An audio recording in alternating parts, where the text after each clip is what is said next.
Hello? Tonight, we will take a look at those extraordinary figures who moved among the shadows with whispers, perhaps silently changing the course of history on one of the most mysterious pages of history, the medieval assassins. In movies, we usually see them as flashy, fast, and heroic, right?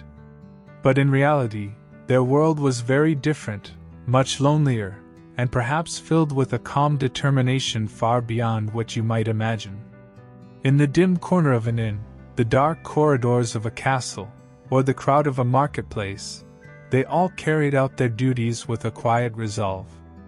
Their stories were not of loud wars, but of subtly woven plans, secret steps, and deep secrets. Before we begin, I work very hard every day to publish videos on this channel. You can support me by subscribing, sharing your thoughts with me in the comments, and using the join button. Reading your comments motivates me even more. I'm so glad you exist. Now dim the lights a little. Perhaps accompanied by the faint sound of a fan in the background, let's embark on a journey together into those unknown but peacefully listenable moments of history among these old whispers and shadows. If you're ready, we are diving into the shadowy labyrinths of the past. No one willingly desired to blend into the shadows, to write history with whispers in those ancient, misty dawns of the past. The thought of ending a noble's life in the dim corner of an inn, the dark corridors of a castle, or the crowd of a marketplace was far from being an honorable profession. In medieval society, assassination was not a career path.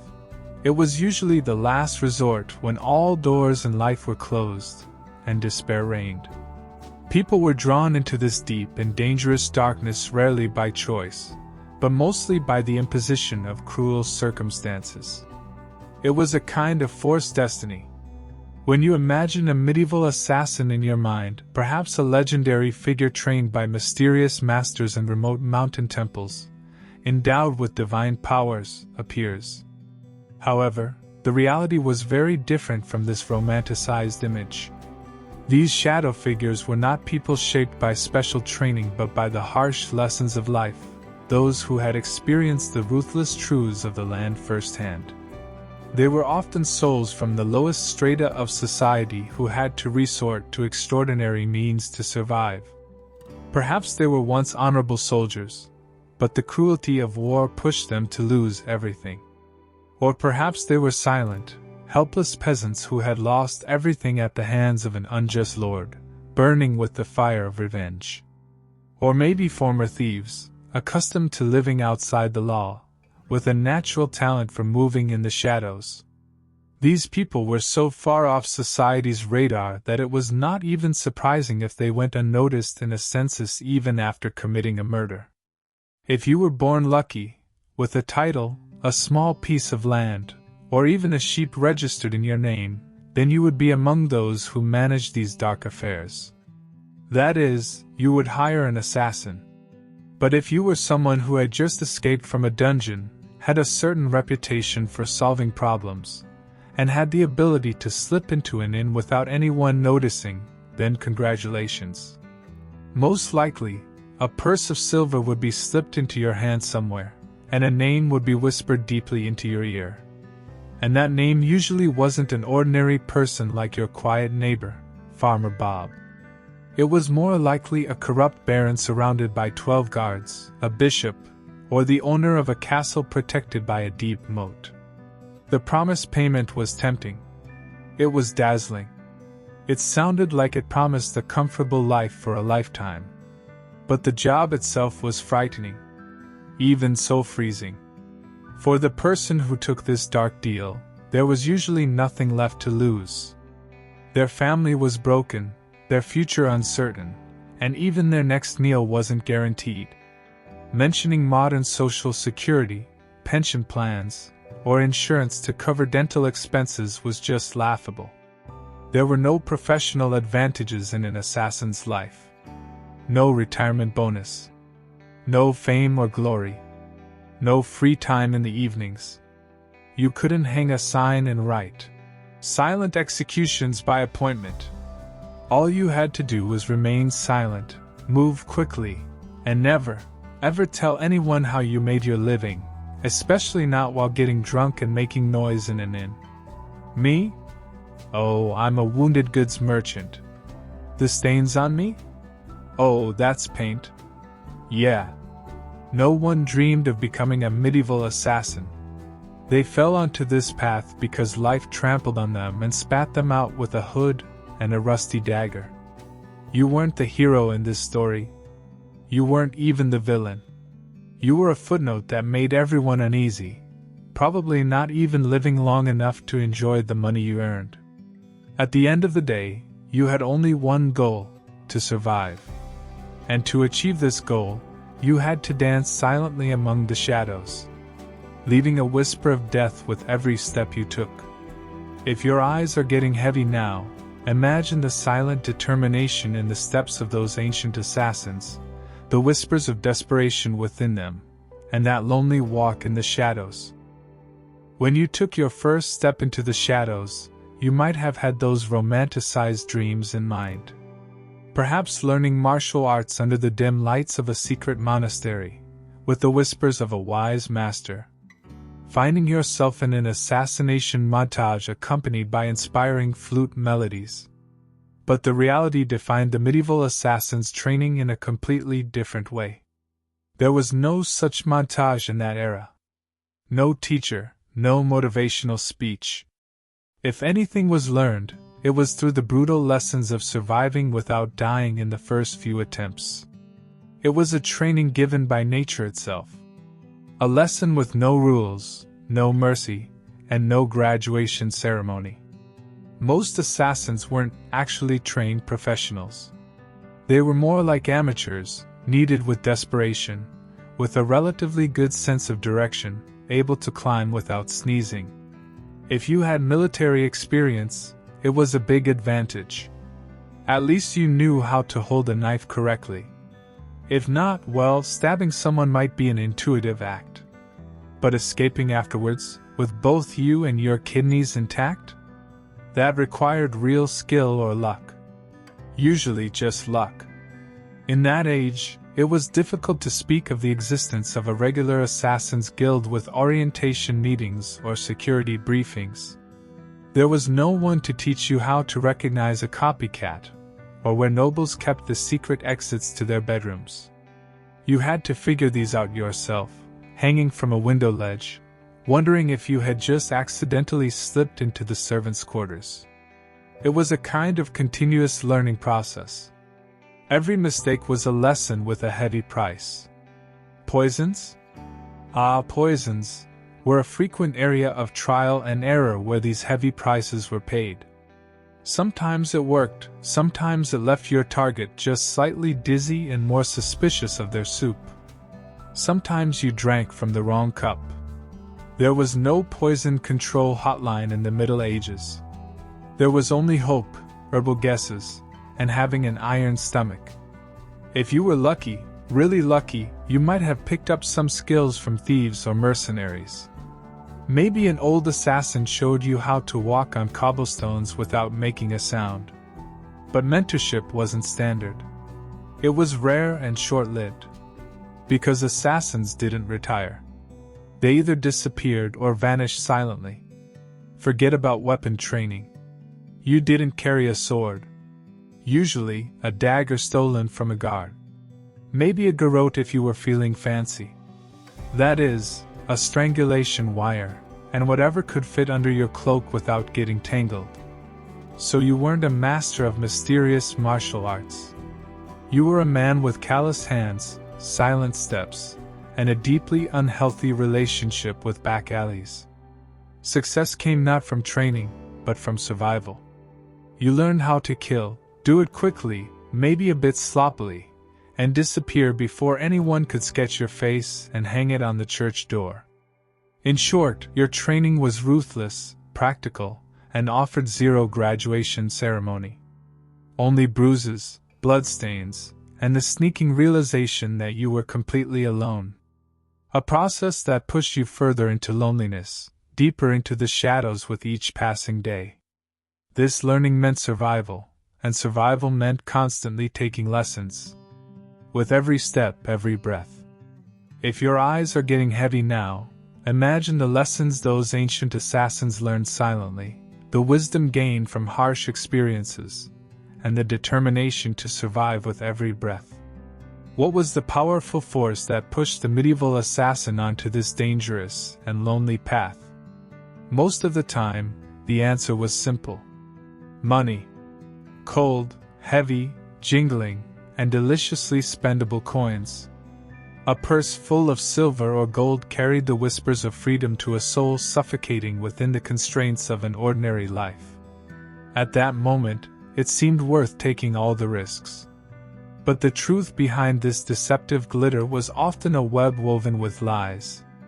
The person hiring an assassin usually wasn't looking for a long-term relationship.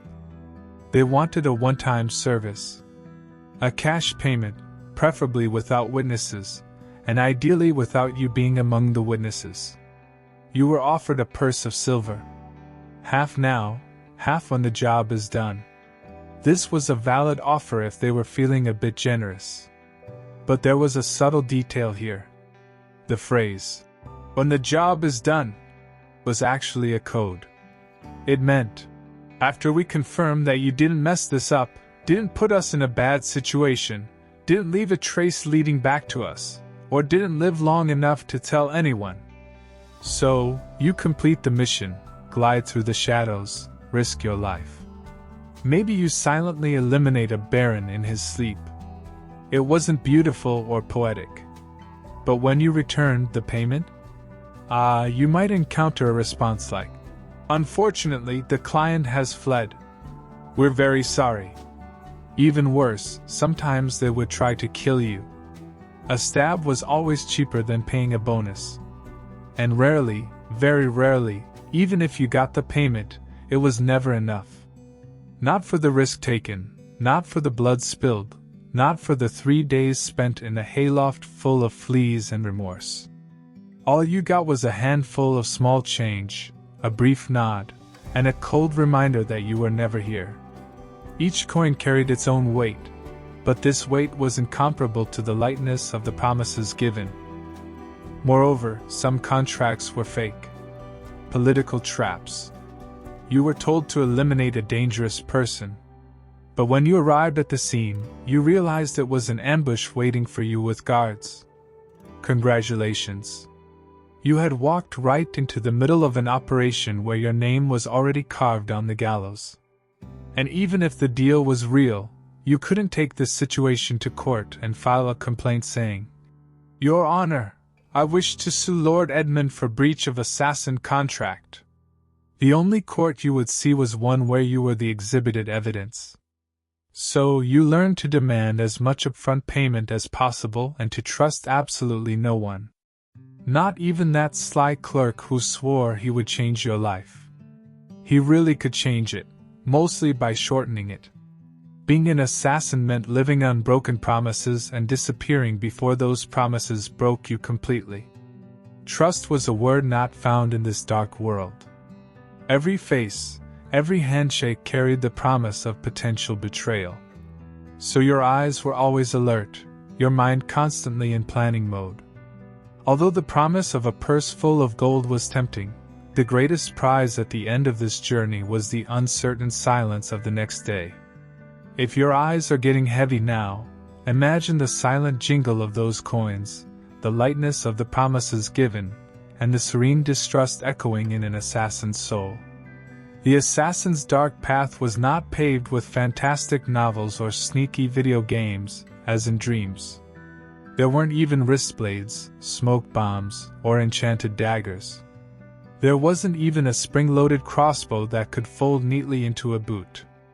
A medieval assassin's toolkit consisted of whatever you could steal, whatever you could sharpen, or whatever you could hide silently under your rag-filled cloak.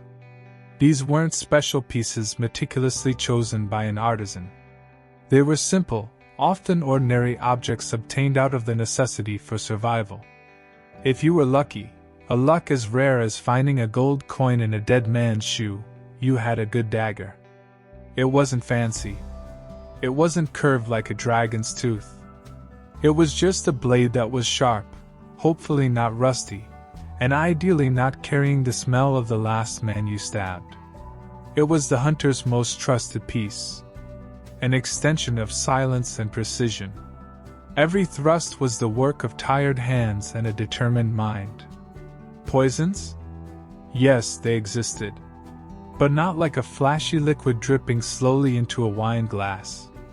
Most medieval poisons were unpredictable, derived from plants, minerals, or frog intestines. Some were instantly effective.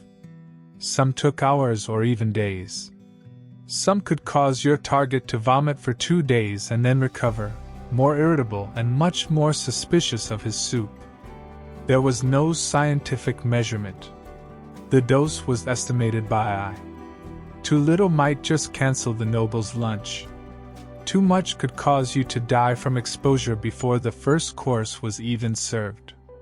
It was a risky tool, a gamble with every use.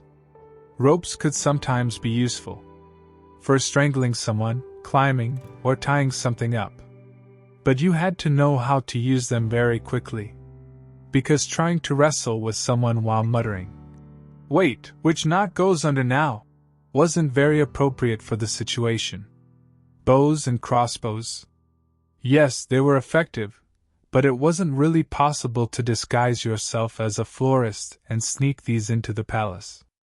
Most assassinations required close range, personal contact. There was no time for elegant sniping. Just a quick, silent, and hopefully not too messy action. And you had no backups. If your knife bent, broke, or fell down a well, then it was time to improvise. Maybe a roof tile? A rusty nail? Or a determined shoe buckle? Desperate times called for desperate measures. You hid your tools in the seams of your clothes, in your boots, or inside hollowed-out bread if necessary, and you always kept them close. Not for safety, but because in this job, your weapon was your best friend, your boss, and your only retirement plan. You had no luxury of upgrading your gear or tinkering with it between missions. You didn't polish your equipment. You just prayed it wouldn't fail you at the moment of impact.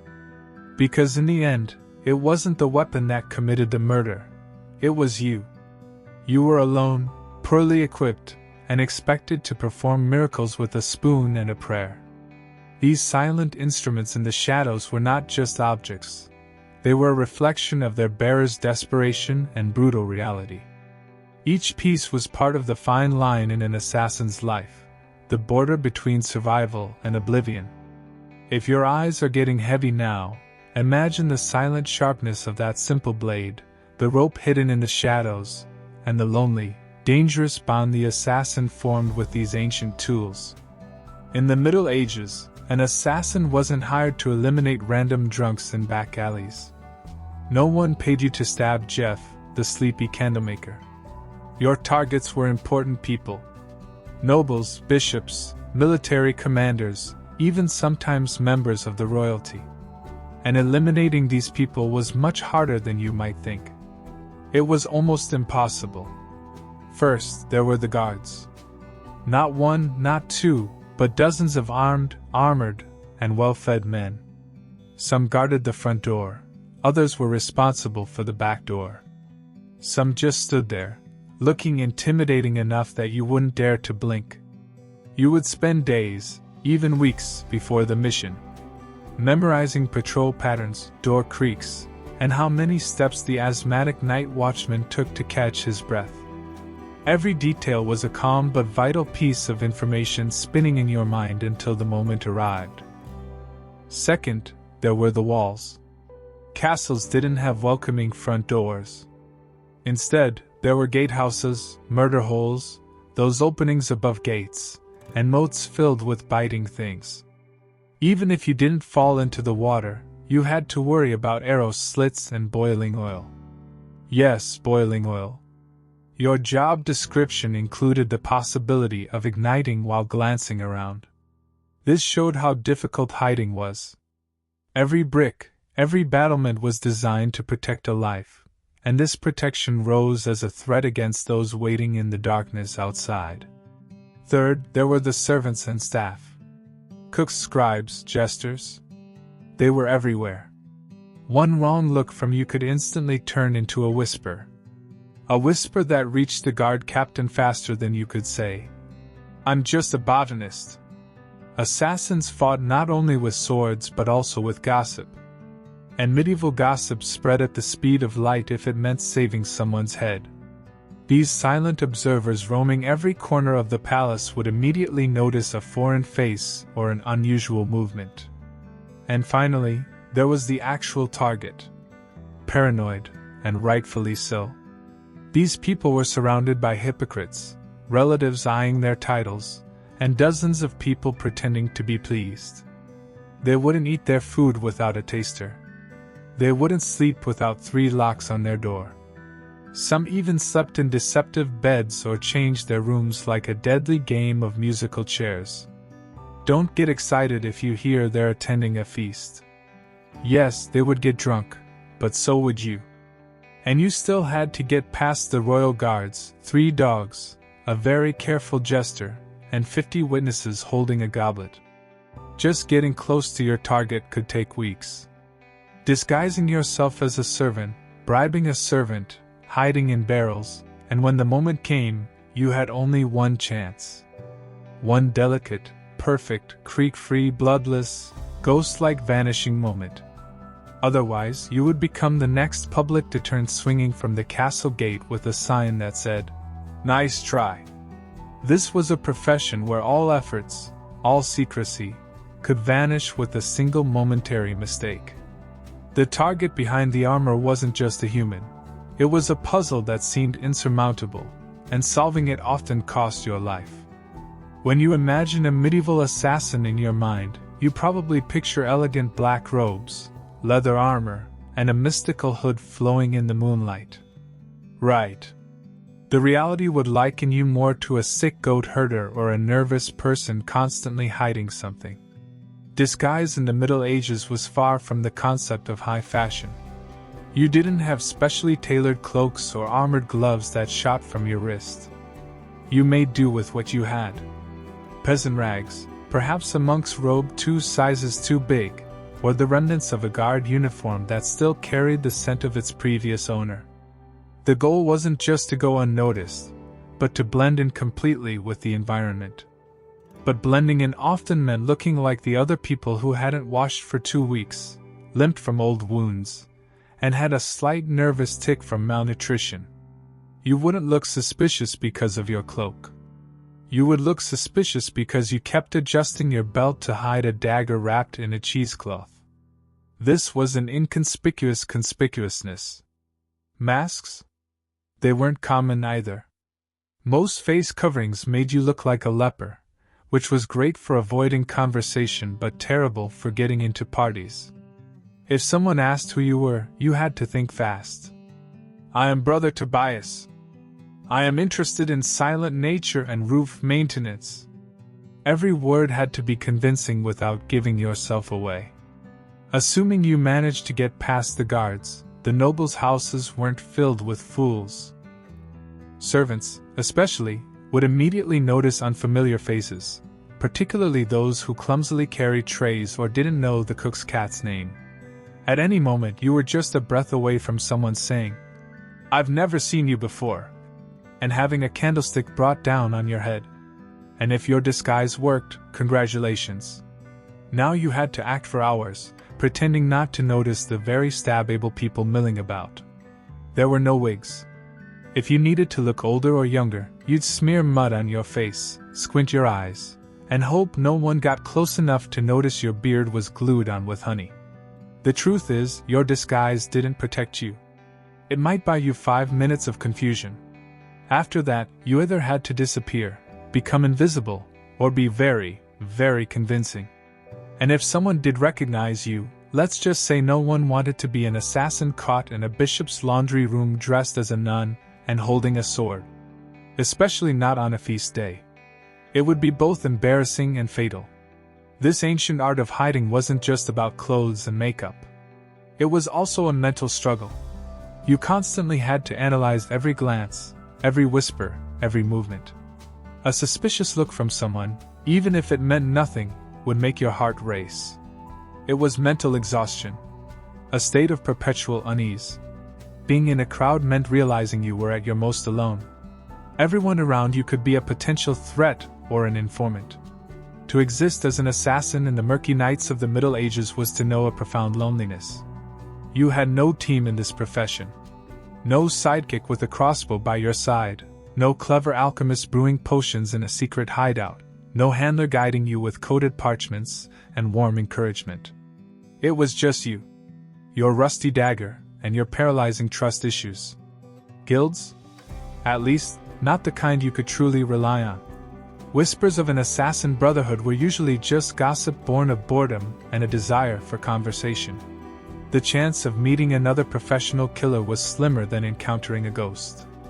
And why this isolation?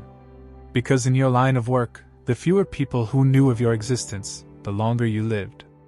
Every contact was a potential risk. Every loose tongue was a potential noose for your neck. Your client might not even know your real name, and if they did, you were already making plans to leave town. Friendship? Ridiculous. Friends asked questions. Lovers would notice the bruises, the bloodstains, and why you always slept with a knife under your pillow. You couldn't settle down. You didn't have that luxury. One single mistake, someone recognizing you in a marketplace, and your entire life turned into a sprint towards the nearest sewer grate. Even other criminals would steer clear of you. Thieves and smugglers could socialize. But you were the one who made people disappear. They feared you, or worse, saw you as a walking liability. No one wanted to share a meal with someone whose profession tended to attract torch-wielding mobs. And don't expect sympathy. You couldn't tell anyone how hard it was to sleep after quietly strangling a bishop. When you talked about your work, people assumed you were either lying or dangerous, and they weren't wrong. So you kept your secrets, your wounds, and your weapons to yourself. You sat in the darkest corner of taverns, your back to the wall, your eyes constantly scanning the door. You never drank too much. You never stayed more than one night. You never gave your name unless someone paid you first, and even then, it probably wasn't your real one. To be a medieval assassin was to master the art of disappearing. Not just into a crowd, but from every life you couldn't have. Every new city meant a new identity, a new shadow. You were constantly on the move. Constantly observing. Your mind was always planning the next step. Loneliness wasn't just a fate, it was a shield. A cold shield protecting you from the dangers of the outside world and the complexities of human connection. This lonely walk was a silent burden that tired the soul as much as the body. If your eyes are getting heavy now, imagine the loneliness in the soul of that ancient assassin, the weight of silent secrets, and the life lived behind a constant curtain of distrust. You took on a mission. You carefully planned your route. Maybe you bribed the right gatekeeper and disguised yourself as a very convincing chimney sweep. Then the moment came, and you froze. Maybe the target turned at an unexpected moment. Maybe they had a child with them. Or your hands started shaking at the worst possible moment, and your knife hand trembled like a frightened squirrel. Guess what happened? You're dead. Because for the medieval assassin, failure wasn't a slap on the wrist or a bad performance review. It was a public, painful, and highly theatrical death. It often involved ropes, fire, wheels, or sharp iron tools with names like the Bonebreaker's Delight. Missing the kill ruined the entire operation. Your target lived and immediately told everyone that someone had tried to kill him. Suddenly, you were no longer a shadow. You became a wanted man, with a detailed description and probably a crude drawing posted on every tavern wall. And those guards you had slipped past before were now much more motivated. Every whisper, every suspicion, tightened the walls around you. Sometimes it wasn't just your target you had to worry about. It was your client. If you failed, you were no longer an asset. You became a liability. You were someone who could be tortured, interrogated, or worse, could talk. The very people who paid you would be the first to put a second contract on you. There were no second chances. Sorry. You didn't have the luxury of saying, "The knife slipped. I'll try again tomorrow." You had one chance. That single moment in time. And if you blew it, the best you could hope for was a quick death before anyone found out who hired you. Failure also meant shame. That quiet, humiliating kind of shame. You hadn't just failed to kill. You had failed to be invisible. You had failed to be perfect, and for assassins, perfection was survival. Anything less was like painting a target on your back and starting to rehearse your last words. It didn't matter how many jobs you'd done before. Nobody cared if you'd been successful 12 times. Because in this profession, you were only as good as your last murder. And if your last murder didn't happen, then you'd better start running. It was a relentless cycle where not only your body but also your soul was in constant flight. In the darkness of the night, the cold wind of failure would blow over you. That silent pounding in your heart was a herald of the fate awaiting you if you were caught. Every shadow, every whisper was a threat. It wasn't just the outcome of a job. It was like a curse that followed you every moment of your life. The ruthless rhythm of escape pushed you into a deep silence. All the noise of the outside world became meaningless next to this personal hell. If your eyes are getting heavy now, imagine the serene helplessness of that medieval assassin at the moment of failure, the cold price that followed, and the silent fatigue brought on by constant escape. This rhythmic story may carry you into a deep sleep. Remember, even the most ruthless costs in history can sometimes be a door to the deepest peace. And finally, you succeeded. The plan worked. The dagger found its mark, swift and sure. There was no scream. The guards weren't on the scene yet. Just the silent sound of an important body hitting the cold floor and an existence that was no more. Congratulations. At that very moment, there was only one thing you had to do. Run for your life. Because being a successful assassin in the Middle Ages didn't mean sipping wine on a rooftop while the city burned. It meant fleeing through those dark alleys, with someone's blood on your boot, before even a dog started tracking your scent. There was no victory lap. No after-work drinks with colleagues. No comfortable debrief with your client. You didn't even have a moment to admire your work. The moment your blade struck the target, your new mission began, to escape from everyone who now wanted you dead, by increasingly creative methods. The guards were coming. The doors were being locked. The horses were tied up on the other side of the city. You were probably bleeding. You should have planned your escape even before the murder. Routes, disguises, backup hideouts, maybe a boatman who owed you a favor or at least didn't ask questions. Because the city would be under lockdown within minutes. Nobody wanted a scandal. Lockdown meant closed doors, armed checkpoints, and dozens of angry men, all with a roughly drawn sketch of you and perhaps a newly acquired shoot on sight order. And the client? Let's say they actually planned to pay you. They weren't going to meet you in a cozy inn with a smile and a thank you card. They would probably disappear too.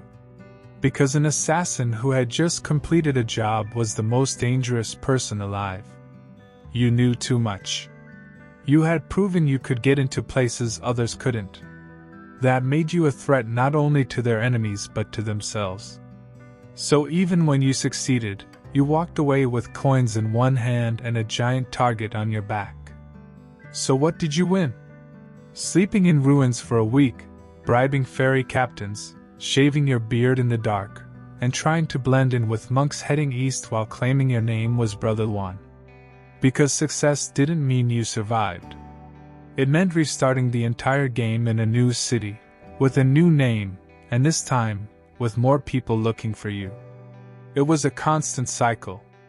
From one mission to the next, from one escape to another. There was no safe harbor. Only the silent threat of the next storm. In the darkest moments of the night, every step you took after a successful strike was a silent echo of the will to survive. The smell of blood hung in the air. The whisper of the wind carried the past.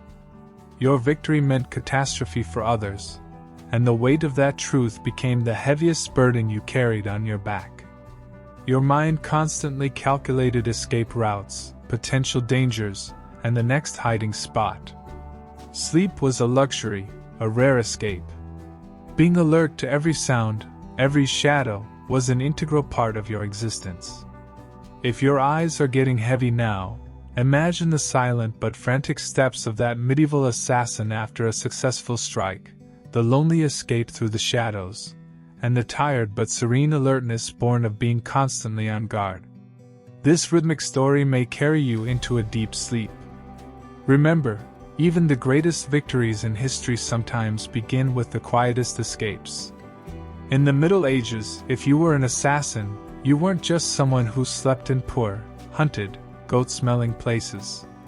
You also had to deal with the wonderfully creative paranoia of the people around you. Because in the Middle Ages, assassins weren't just feared. They were considered cursed, even damned. To the average peasant, you weren't just a hooded killer. You were an unholy creature who whispered with demons and anointed your blade with frog intestines under the full moon. What other reason could there be for you slipping through guards and disappearing into the darkness? Logic wasn't very popular back then, but superstitions, oh, they were everywhere. Some believed assassins could shape-shift. Others claimed they were invisible unless washed with holy water. A popular story suggested that assassins made pacts with forest spirits and could breathe death through walls. Imagine passing through a village and a woman muttering as she avoids eye contact, lest you put a spell on her baby. While this fear might seem like a kind of protection for you, the reality was the opposite. Superstitious crowds didn't hesitate. They didn't ask questions. They threw stones, lit fires, and shouted things like, "Burn him!" before summoning the lightning. Your reputation caused people to overreact. When someone died unexpectedly, from illness, an accident, even choking on a chicken bone, someone would immediately whisper, "Maybe it was that shadow man, maybe he did it." You could be hunted just for being in the same village where a suspicious death occurred. This meant you had to keep moving. If you stayed in one place too long, suddenly a priest would start ringing a bell and 5 angry farmers would come at you with pitchforks, as if they'd been waiting for this moment all their lives. And if you were caught with the slightest strange item, woe betide you. Dried herbs, strange coins, even a foreign accent. Any of these were enough for someone to shout, "Witch!" and light a torch.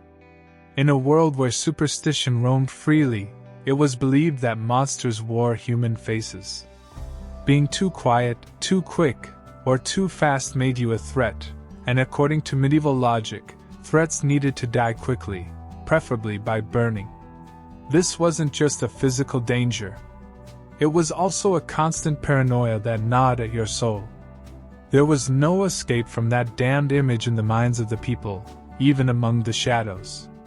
Every night, as you slept by the fire, you might feel a slight unease, thinking that the whispers and shadows outside could see you as a threat at any moment. This was an indispensable part of an assassin's life.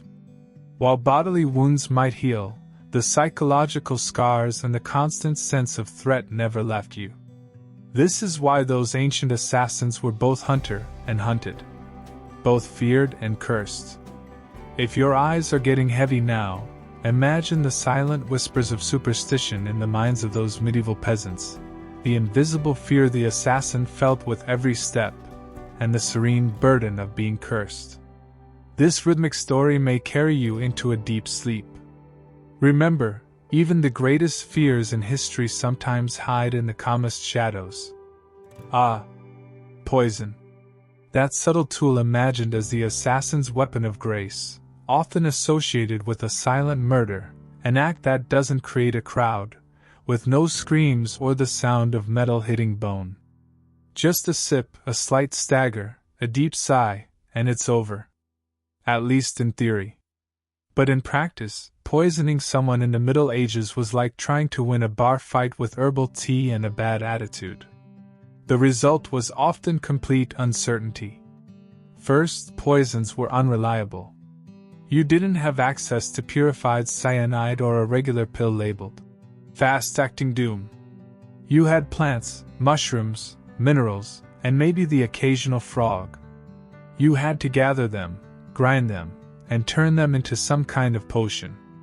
And even then, they might only give your target a stomach ache and a renewed commitment to their anti-assassin security team. There was no scientific measurement. You couldn't adjust the dose precisely. Everything was by eye. If you were a pinch short, the noble might just vomit and cancel dinner. If you were a pinch over, you could die from exposure before the first course was even served. Medieval kitchens were also pure chaos. You couldn't just walk in and nicely season the soup with poison. You had to bribe a cook, impersonate one, sneak in when no one was looking, or, worst of all, try to poison a meal that had to pass the inspection of 3 tasters and a dog. Yes, a dog. If your victim was a noble, they didn't simply eat their food. They treated it like a military operation. Dishes were tasted, blessed, and sniffed by everyone from the steward to the jester. By the time the food reached the plate, it had gone through more security stages than a royal wedding. Let's say you managed it all. You secretly added the poison. It went unnoticed, and your target actually ate it. Now things became brutally unpredictable. Some poisons took hours, some days. One minute your target was laughing heartily at a joke, the next he was clutching his stomach and asking to see his astrologer. And if they survived, guess who they'd blame? Not the cook, not the taster. You. The quiet man with the knowledge of plants and nervous eyes. Poison was ineffective. It was risky, slow, and full of variables, none of which were in your favor. And if you were caught, you wouldn't face a quick death. You'd be interrogated with torture tools until you confessed to poisoning everyone from the Duke to the dog. This was a dark dance of the Middle Ages. Poison wasn't a tool of silent vengeance. It could be a trap that led you to greater torture. The silent tension felt while preparing poisons in the darkness of the night, crushing plants or filling vials with that small liquid, carried the shadow of an uncertainty that could emerge at any moment. Let's say that as a medieval assassin, you successfully changed the course of history by eliminating a tyrant, sabotaging a royal bloodline, or silencing a political threat. You did it all silently, in the shadows. Do you think anyone would remember your name? No. You were an assassin. That meant your name was never supposed to be remembered. At best, you became a rumor. A hooded figure, a cold-eyed stranger, or that quiet man who never finished his beer. Even if you pulled off the most legendary strike of the century, in official records it would be listed as a mysterious death. In fact, that was the whole point. Your client didn't want a story. They wanted plausible deniability. The fewer people knew who did it, the safer they were, and the less likely they were to be poisoned by their own assassins. So the moment the job was done, your name was buried, even if you had used a real one. You didn't sign your work. You didn't boast. You kept no trophies. You didn't exist except for the moment of the kill. And if someone did know your name, then you became a loose end. And in this profession, loose ends had a very short shelf life. Forget concepts like honor or recognition. There was no medal for silence. There were no stone monuments for the man who stopped a war with a single dagger thrust. If a noble wanted a statue, he had it made for himself. For you? A wooden box, an unmarked grave, or, if things went really badly, a head on a spike labeled traitor. Sometimes your name was only known to be cursed. It became a whispered warning. Don't anger the king. Remember what happened to Lord Ulrich? Yes. And the man who did it vanished like a ghost. That was your legacy. Not fame, not even fear. just absence. You weren't expected to leave a mark. You were expected to vanish. And if you lingered long enough to be known, it was a fatal mistake. Because in the Middle Ages, heroes were remembered. Assassins were erased. Their existence was limited to their mission. When the mission ended, so did they. No one commemorated them. No songs were sung about them. Their names were woven into no legends. They faded away silently, as if they had never lived. In this silence, their sacrifices or any good they might have done was also lost. This was the heaviest burden an assassin carried, the knowledge that everything they did was doomed to be forgotten. Their silent steps in the shadows, every successful strike, only took them further away from their own identity. In the great and glorious records of history, their names never appeared. They remained only as a whisper, a rumor, a shadow that could never be fully caught. And perhaps the greatest peace to be found in an eternal sleep was this: to be remembered by no one, so that no one would come looking for you. Let's say you somehow beat all the odds. You survived the lies, the poisonings, the betrayals, and the murders committed. You outlived your enemies, those who hired you, and perhaps even your own sense of morality. What then? Would you retire? Absolutely not. Because in the Middle Ages, there were no retirement plans for assassins. There were no farewell banquets. No quiet cottage by the sea. No pension paid in gold coins or whispers of gratitude. You didn't blend into a peaceful life and disappear. You either disappeared or you died. Often both. The problem was simple: you were never safe. Even if you were out of the business, your past wouldn't let you go. You had too many secrets in your mind, too many names in your memory, and too much blood on your hands. People didn't want you to retire. They wanted you to be forgotten, which usually meant buried. And even if no one was actively chasing you, which was a big if, you had to live with the constant fear that someone could come after you at any moment, that some up-and-coming assassin looking to make a name for himself might have taken a new contract on the legendary shadow figure you used to be. So you changed your name again. Move to a village where no one asked questions. Pretend to be lame, sell healing herbs. Claim you once worked as a guard. But you still wouldn't sleep well. You'd avoid crowded places. You'd always sit facing the door. You'd hide your dagger under the floorboard next to the pouch of coins you never touched.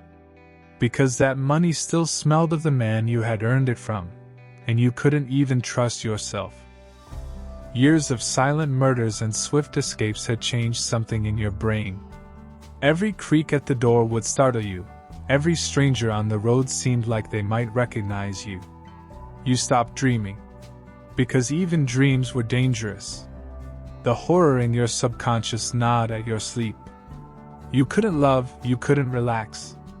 You couldn't laugh too loudly. You lived like a ghost, pretending to be human. The truth is, for a medieval assassin, there was no endgame.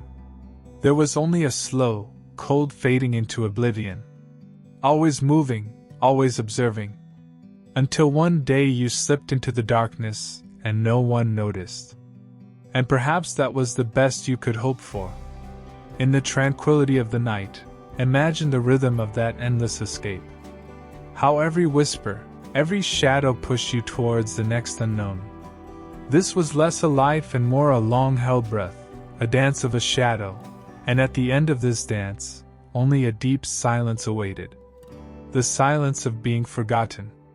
So far, we have peeled back many layers of the medieval assassin's world. We saw his lonely journey, the brutality of his training, the payment system full of broken promises, his simple tools, his insurmountable targets, the difficulties of disguise, his utter solitude, the fatal cost of failure, the lonely escape following a successful strike, and his cursed status in the eyes of the people. When all these details come together, you've probably realized that being a medieval assassin didn't carry the dark romance of the movies. It wasn't a noble profession. It wasn't even that profitable. It resembled a grim, thankless, short-lived career, wrapped in blood-stained linen, with a crowd of people wanting you dead.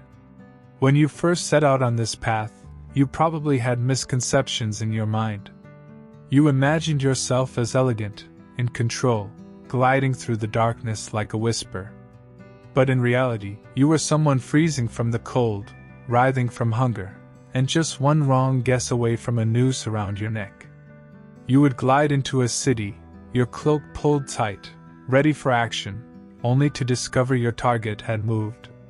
The guards were drunk but could snap to attention instantly, and the informant you paid for information would sell you out for a mug of ale and a piece of bread. You'd freeze at the wrong time, stab the wrong man, or be spotted by a servant who'd seen your face near the chapel, and suddenly you weren't a shadow, you were a problem. And then what? You ran. But you weren't used to the medieval terrain. You'd trip over mud, uneven cobblestones, the absolutely insane number of free-range chickens in the streets, and get caught by a guard named Thomas who had just been dumped and was looking for an outlet. Let's say you escaped that. Then what? No allies, no honor, and no future. Only whispers, suspicions, and the realization that even if you succeeded, your best-case scenario was dying old and alone under a fake name in a village of fairy tale believers. So no, you wouldn't last long in this job, and to be honest, you shouldn't even try. Because the assassin's life wasn't cool. It was a cruel machine that chewed people up and spat out only shadows. It offered restless power and a purpose that found no place in the world. You didn't write history. You erased yourself from it. And in the end, the only thing waiting for you was that silence where no one even remembered you existed. A deep void, an extinction. It was a mirror where the darkest desires and most brutal realities of the human soul collided. This profession wasn't a dream, it was a nightmare. But this nightmare progressed so slowly and silently that sometimes you couldn't even tell you were awake. The price of living within the shadow was your soul slowly turning into its own shadow, and in the end, all that remained was that deep, ancient silence. In the medieval assassin's world, it wasn't enough to just keep your dagger sharp or move swiftly in the shadows. Sometimes the deadliest weapon became ordinary patience. You had to master the silent art of that slow, brutal wait, days, weeks, sometimes even months, before reaching a target. It was a kind of meditation, but a mental struggle paid for with your life. Imagine yourself hidden inside a barrel, deep within a haystack, or behind a dusty wall tapestry. It's cramped, uncomfortable, a place where even breathing sounds noisy. Sounds from the outside world are muffled and distant. The rhythmic footsteps of guards, whispers of laughter from a distant tavern, the crackle of torches trembling in the breeze. Time slowed down. Every moment felt like it stretched into eternity. This waiting wasn't a passive act. On the contrary, it was an incredibly active and intense process of observation. Your eyes were constantly moving, capturing the smallest detail. The creak of a door, the footstep of a servant, the pattern of light filtering through a window. Your ears sharpened to catch the slightest change in ordinary sounds that could signal danger. A jester's joke, a shift in your target's routine, even a dog's unexpected bark could cause your plan to reshape itself. Your mind became your sharpest tool during this wait. A constant internal struggle with boredom, anxiety, and doubt. You'd review escape routes, think of alternative scenarios, visualize potential problems in your head. Hours stretched like days, but then, suddenly, a single moment emerged that made you forget everything, sweeping away all the waiting. It was like a hunter holding its breath, but the prey could be hunting you as much as you were hunting it. Sometimes a mouse became your new best friend, or a spiderweb on the wall became your only entertainment. Your mind found small ways to amuse itself. But in the background, the cold tension of that great purpose, that wait, always continued. The cost of waiting wasn't just physical discomfort. It was also mental attrition. Your muscles would go numb, your eyes would tire, but you had to remain on alert. And it was after this long wait that the right moment would come. The moment the target was alone, the guards were distracted, or the weather was perfect for your plan. All the tension accumulated until then transformed into a silent determination. The end of the wait brought a kind of relief, but this relief was momentary. Because immediately afterwards, the rush to complete the mission and blend back into the shadows would begin. This silent waiting was a ritual that seeped into the soul of the medieval assassin, disciplining him with a serene calm but also wearing him down. This stance within those ancient shadows was not just a strategy. It was a fundamental part of survival and reaching his goal. And in this process, even time itself could feel like an ally or an enemy. The medieval assassin's greatest weapon wasn't just his dagger or his poison. It was also his silent, sharp power of observation. Before moving like a shadow, he had to study his prey like a hunter. This wasn't just a physical skill, it was a mental discipline.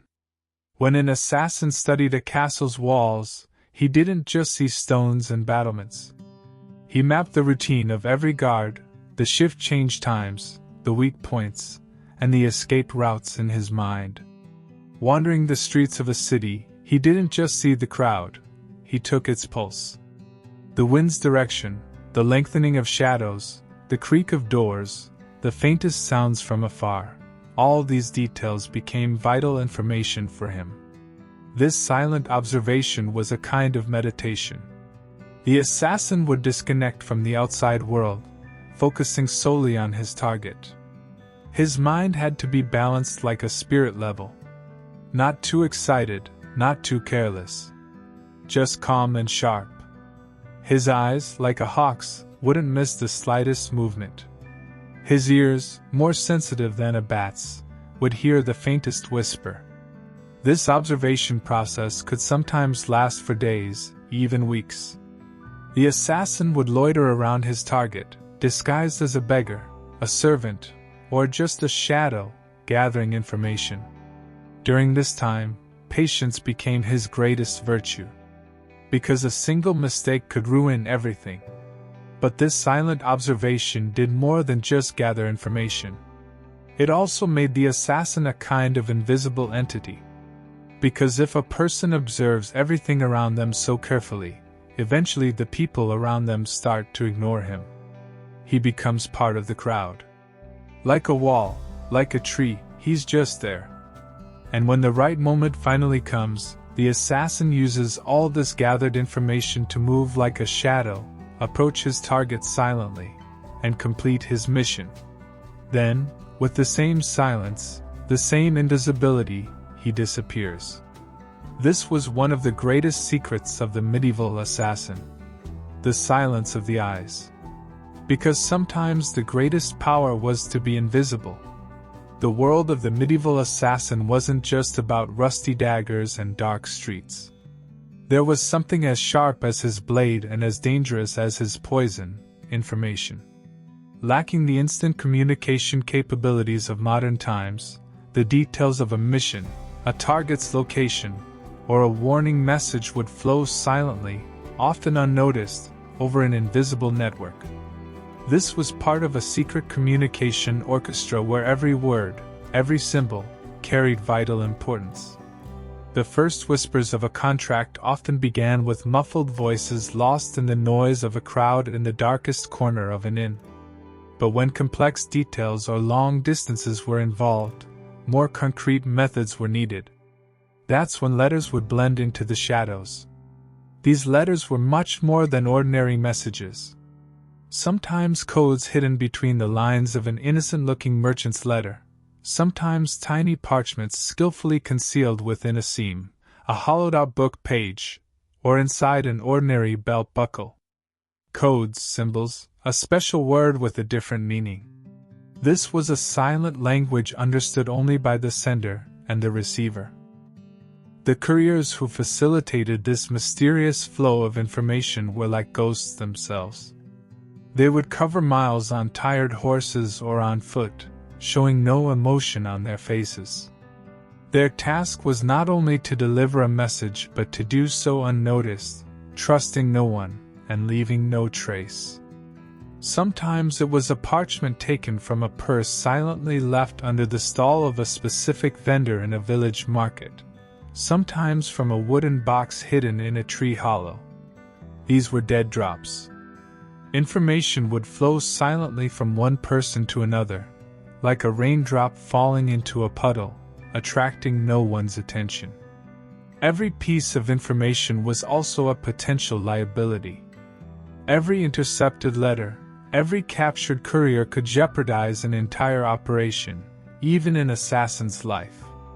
Spies, double agents, and the enemy's torture methods were a constant reminder of how fragile information was. Therefore, secrecy was an absolute rule. Trust was a word not found in this dark web. Not even your closest associate could be fully trusted. This was a state of constant mental warfare where everyone was on guard against everyone else. The silent journey of the information flow was a fundamental part of the medieval assassin's existence. It was a world where a single whisper, a single secret letter, could have immense consequences. A small change in a noble's eating routine, an unexpected shift in a guard's patrol schedule, or information obtained about a castle's new secret passage could determine the success or failure of an entire operation. And this information often flowed through whispers and from within the shadows. Just like time itself. The medieval assassin's operational area was rarely wild forests or desolate mountain peaks. His true hunting ground was the medieval city, filled with human crowds, labyrinths of structures, and the complex fabric of life. A city wasn't just a pile of stone and wood. It was a living organism with its own pulse, its own breath, and its own whispers. The assassin learned to listen to the silent pulse of this massive organism and move according to its rhythm. During the day, the town would churn with 1,000 sounds. The cheerful shouts of merchants in the marketplace, the rhythmic clinking of the blacksmith's hammer, the resonant strikes of distant church bells, the noise of carts, children's play sounds, the murmurs of beggars. The air was filled with the mixed scents of fresh bread, soot, garbage, and sometimes rare spices. The assassin would observe unnoticed within this chaotic crowd, like a shadow. He would follow the target's routine, note the changing shifts of the guards, and imprint on his mind the hidden passages, attics, labyrinthine streets, and even where the sewer grates led in every corner of the town. The day was a learning space for him, a time to feel the city's pulse closely. But when the sun began to set, the city's rhythm would slowly change. Heavy wooden doors would creak shut. The streets would gradually empty. The noise of the day would turn into a whisper. The noisy markets would fall silent. The voices of street vendors would disappear, replaced by sounds peculiar to the night. This was the transition to the assassin's real world. Moonlight cast long shadows on stone walls, while the town's soundscape filled with distant howls, the occasional footstep of a watchman, or the strange melodies the wind made between empty windows. The smells would change too. The scent of earth and dampness would mix with the sharper smells of stale beer and rotting food, leaving a strange stillness hanging in the air. It was then that the assassin would move, using the city's own pulse. He would use the shortcuts he learned during the day, the hidden connections of rooftops, the narrowest alleyways, and the darkest regions of the night. He would cling to the bases of walls like a ghost, dance with the shadows, blend into the whispers of the wind, and become almost a part of the town's own silence. His presence would harmonize so perfectly with the city's rhythm that detecting him became nearly impossible. Sometimes, he would sit silently on an unknown rooftop he would use to reach his target's window at midnight, listening to the sleeping rhythm of the city. It was a form of existence, becoming one with the city, breathing with it, dissolving into the chaos of the day, and turning into a whisper in the tranquility of the night. The town's pulse was the music of the assassin's survival dance, and he was one of those who knew this music best. Every stone, every shadow, every silence was an ally to him. Thus, cities ceased to be just places where people lived. They transformed into the assassin's playground, a massive labyrinth where the ancient art of hiding and disappearing was practiced. A medieval assassin's life wasn't limited to the shadows outside, sharp knives, or the hunters on his trail. Perhaps the toughest and most relentless battle was fought in the depths of his own mind, in the moments when everything fell silent each night. This was an internal war, unseen from the outside, unheard, yet echoing in the remotest corners of the soul. Suppressing empathy, guilt, fear, and all other human emotions was a vital necessity to carry out the mission. Emotions became liabilities, weaknesses, in this dark profession. The assassin's mind would, over time, turn into a cold, sensitive calculator. Lives were no longer beings with emotional context. They became problems to be solved or numbers to be displaced. Eliminating a target was seen as the final piece of a complex puzzle. This was done not out of personal hatred or anger, but purely through logical deduction. This detachment from humanity required constant internal effort. No matter how tired the body was, the mind had to stay awake, keeping the emotional walls constantly upright.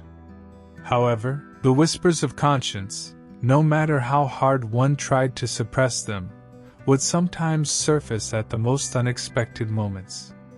These whispers were not loud cries of remorse, but rather faint, almost inaudible echoes from the depths of the subconscious. Perhaps an innocent glance from a target, or the echo of a silent corridor, would seep into the most protected corners of the mind, briefly reminding him of moral dilemmas. It was a slight tremor of the soul, a momentary feeling of discomfort in the depths of one's being. To cope with this internal war, the mind developed its own mechanisms. Rationalizing what happened, compartmentalizing emotions, or simply shutting down completely. It was a constant mental fatigue. Eventually, the assassin could never truly rest. Even if he fell asleep, his dreams could be a restless space filled with the silent echoes of suppressed fears and past actions. For dreams were the whispers that escaped the mind's guardians. The cost of this internal war was the loss of genuine human connections. The inability to achieve inner peace or tranquility created a void in the depths of the soul. Because a mind constantly on alert, suppressing its emotions, left no room for sincere love or comforting laughter either. Living like a ghost, pretending to be human, ultimately meant that your own existence became a reflection, a shadow. The assassin was a mirror of this internal war. While confronting the darkness within himself, he also reflected the darkest aspects of human nature. It was a paradox. While acting to shape the outside world, their inner worlds were silently destroyed. Yet even this destruction was less of an outburst and more of a slow, internal collapse. The color of blood and the smell of earth. The silent moments after the mission. I am rewriting the section you requested. Silent moments after the mission. In a much more detailed and captivating way, around 10,000 characters as you wished. In this section, we will delve into the depths of the silence and sensory experience of the moment the mission is completed. When everything finally concluded, After that definitive moment, the dagger found its mark, or the poison reached its endpoint, silently working in the body. With every step taken, every rise and fall of breath, all calculations complete, then an indescribable silence would fall upon the medieval assassin's world. This wasn't just an absence of sound. It was a resonant, almost breathless void created by the sudden release of the intense tension at the mission's climax. The air in the room would seemingly thicken. The flow of time would slow, as if the world paused for a brief moment to comprehend the act committed. Now we are reaching the final act of this long and detailed journey we've taken into the shadowy world of the medieval assassin. Together, we saw that lonely first step they took into the darkness when all of life's doors had closed on them. We listened to how they were shaped by the brutal, personal lessons of survival beyond traditional training, how each wound became a teacher. We understood how the betrayals behind money full of promises, the broken words, followed them like a shadow. We discovered how the unpolished rusty blades, the unpredictable poisons, became extensions of themselves. We observed the difficulties of reaching targets behind high walls, the sharp gazes of the guards, the secrets of the walls, and how they unlocked their target's own paranoias. We grasped that disguise was not just physical camouflage, but also an art of mental adaptation. We learned the intricacies of getting lost in a crowd and blending into the city like a ghost. We felt the profound loneliness of their existence. We understood why friendship, love, or trust were such impossible luxuries in this profession. We inhaled that silent unease brought by a life where every step carried the risk of being betrayed by the very whispers that gave them away. We comprehended how a misstep in the night, failure, was both a public theater and a personal catastrophe. And we saw how the rare success actually signaled a ruthless cycle, forcing only a weary escape, endless hiding, starting over from scratch in a new city with a new name. In the eyes of the people, they were not just killers, but also mysterious figures targeted by superstitions and curses. Every silent murder triggered the whisper of a new legend. Their poisonous dance, that delicate and unpredictable art, was a lesson in how fragile success could be. When we looked deeply, we saw how their names were erased from historical records, their legacy doomed to oblivion. No matter how great their actions, they were forced to remain shadows. They had no concept of retirement. Their fate was a constant escape, a lifetime state of alertness. Their minds had turned into an internal battlefield. The whispers of conscience constantly clashed with cold calculations, creating a silent erosion in the deepest layers of their humanity. Their senses had sharpened so much for survival that the world became an orchestra of sounds and smells for them. Every whisper, every scent was a vital note, and every moment of waiting was filled with a serene tension, an art of patience in the shadow of time. The color of blood and the smell of earth were the silent, irreversible seal of a completed mission. An assassin's life was neither the epic of a hero nor the story of an ordinary villain. It was one of the darkest manifestations of power and purpose. But it never brought peace or a sense of belonging. They were the ones who changed the course of history, yet they erased their own existence from that flow. They wrote their own destiny, but their names were erased from the pages of history. They became silent, invisible heroes or anti-heroes, paying the price for their existence behind the shadows. All that remained were the deep echoes of their actions and that ultimate silence within their own souls. This story is a glimpse into the dark depths of the human soul. It was a narrative where despair and determination, loneliness and observation, life and death intermingled. Their life was like an ancient mirror, lost in the noise of our modern world, yet whispering quiet lessons about what it means to be human when examined with a calm perspective.